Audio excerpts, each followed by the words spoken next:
everyone. With a show of hands, how many of you here are survivors of heart attack, stroke, or heart disease? Let's see the survivors. All right. All right, how many of you here are walking for a friend or loved one? Okay. And then how many of you are walking for a child with congenital heart disease? Awesome. We're all gathered here today in support of the same thing. We all have different reasons for being here, but we share one common belief, and that's in the belief of life without limits. I want you to take a minute to think about what that means for each one of you and about the people you're walking with and for. If we were given no boundaries to pursue life to the fullest, what would that look like? As background, I'm a congenital heart disease survivor. I was born with both structural and electrical issues with my heart. As an adult, events unfolded, which left me scarred, abandoned, in fear of my life, and scared to face every single day. When my son was only 2 years old, I was rushed to the hospital with a heart rate of over 180 beats per minute.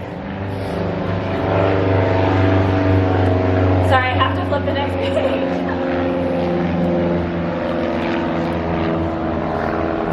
I was given medication to help stop my heart and was eventually defibrillated. In those moments, I remember wondering if my son would even remember me if I didn't make it past that night. That evening scarred me emotionally for so many years, and I cocooned myself away from adventure, friends, and even life. I experienced PTSD for about 5 years, had daily anxiety attacks, arrhythmias, and heart palpitations. Heart medication assisted in cloaking some of my symptoms, but it never fully went away.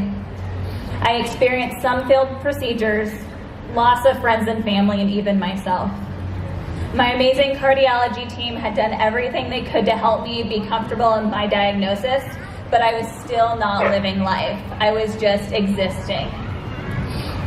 I made the difficult decision one evening after breaking down emotionally to trust that there would be a light at the end of the tunnel, even though I couldn't see it. I saw no hope, felt no hope, but I had to trust that God was breaking me in order to rebuild me into something that He could use. I decided that night to trust that there was the light, and I chased it, hoping that I would eventually see it. 9 years after this series of events, I no longer have PTSD.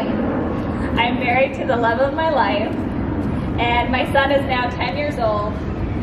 I'm a competitive rock climber and a contestant on this season of American Ninja Warrior.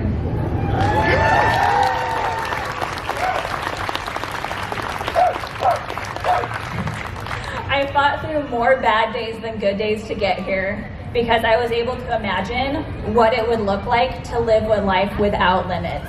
I was brave enough to dream of a future that was never supposed to be given because I fought through PTSD, arrhythmias, and anxiety attacks. I'm living my dream today, and I want today to be the first day that all of you make the decision to chase your dreams, regardless of how big or grandiose they may seem. I'm here today to prove that Heart Warriors can dream big, believe in a life without limits, put everything into it, and watch it happen. If I can be an American Ninja Warrior, then what will you be? You can be anything. Please don't stop dreaming, don't stop fighting, and never let fear stop you from doing something that brings joy in your life. We may all continue experiencing scary heart events throughout our life, but please do not allow it to sway you away from your path. I do have one secret that helps. It's something that I say to myself all the time, on a daily basis when I get scared, because fear still happens to me. If you can't beat fear, then do it scared.